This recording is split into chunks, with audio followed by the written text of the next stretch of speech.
In 1968, Dr. King was assassinated and Chicago was set ablaze. McDonald's franchises sat empty and they needed a plan. Operation Breadbasket had one. Put black owners in black neighborhoods. So in December, Herman Perry became the first black operator of a McDonald's franchise in Chicago. And it worked. More black operators followed, and a pipeline was created. But there was a catch. McDonald owned the land, they set the fees, and they picked your lots. So join us today while we talk about how McDonald's created a black franchise empire and everything that it cost. I'm your host, Country Boy. This is One Mic Black History, and if you like stories like this, you can find more stories like this at onemichistory.com. But without further ado, let's get started. After World War II, America built a new life around cars and suburbia and highways. Interstates cut through black neighborhoods, urban renewal cleared blocks in the name of progress, banks drew red lines on maps around black homes, and the GI Bill helped white veterans buy homes and businesses at a greater clip than their black counterparts. As factories left the city, steady jobs left too. White flight followed, and with that went supermarkets and many white-owned stores. By the mid-60s, a lot of black neighborhoods had fewer jobs, fewer full-service grocery stores, and very little new investment. During this same time, franchisees loved this new America. They had simple menus, fast service, and big parking lots off the highway. Chains like Holiday Inn, Hojo, and new burger brands were built for drivers and suburbia. So in 1956, McDonald's finance chief Harry Sunborn created the Franchise Realty Company. The company would own the land and the building, and operators would run the store, pay a fee, and rent. That meant steady profits for McDonald's even when the store struggled. Most of the risk sat with the owner. Training got standardized at Hamburger University, and ads were funded through a national pool of operators. The model was simple, tight, and built to scale. So black consumers and leaders weren't silent. Since the 1930s, don't buy where you can't work turned shopping into leverage. The Civil Rights Act of 1964 opened lunch counters, but it didn't open bank vaults. In Chicago, Operation Breadbasket used selective patronage to push grocers, bottlers, and phone companies to hire black workers, place contracts with black firms, and deposits in black banks. Johnson Publishing, Ebony, and Chet featured black buying power and sold the vision of how to reach it. The Kerner Commission in 1960 told the country that America was moving towards two separate societies and called out the media for how it pictured black life.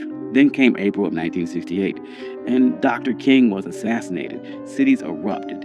In Chicago, some of its white McDonald's franchisees and workers didn't return. The stores sat dark. McDonald's leaders met with Operation Breadbasket tied to the Southern Christian Leadership Conference. Local leaders said, if you want trust here, the owners must be black. That same year, Harry Petty took over the Woodlawn store in Chicago's South Side and reopened it December 21st, 1968 as the first black McDonald's franchise. He was trained at Hamburger University, and the company helped him finance, allowing for zero partnerships when needed, and appointing small business administration loans. McDonald even donated their first day's profit from Petty's store to the Southern Christian Leadership Conference, tying the brand to Dr. King's dream.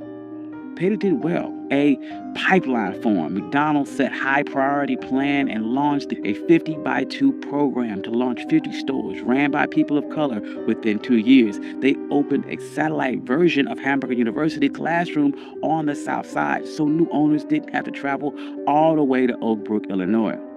Black owners began to meet, and they formalized in 1972 the National Black McDonald's Operators Association. One member called the group both the NAACP and the Southern Christian Leadership Conference for Black operators.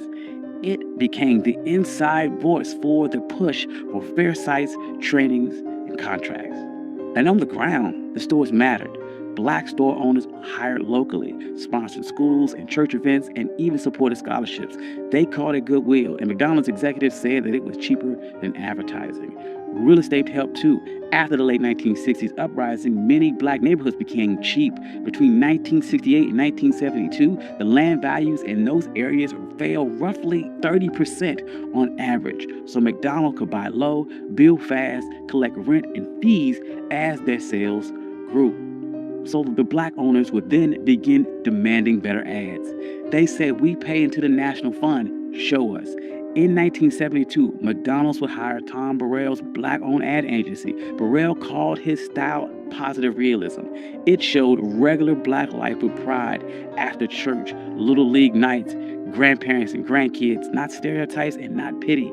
It would have lines like, "So good to have around," and "Get down with something good" at McDonald's. And those landed better than "You deserve a break today," which didn't fit with the lives of people who rarely had a break.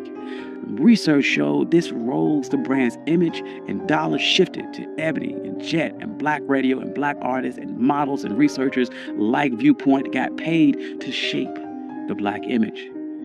Then civil rights groups would push further. The NAACP used fair share agreements and contracts for black builders, insurers, and distributors. The Black Operators Association stressed that one restaurant could support a web of black businesses around it. The system sent money past the counter into banks, printers, construction crews, and ad shops.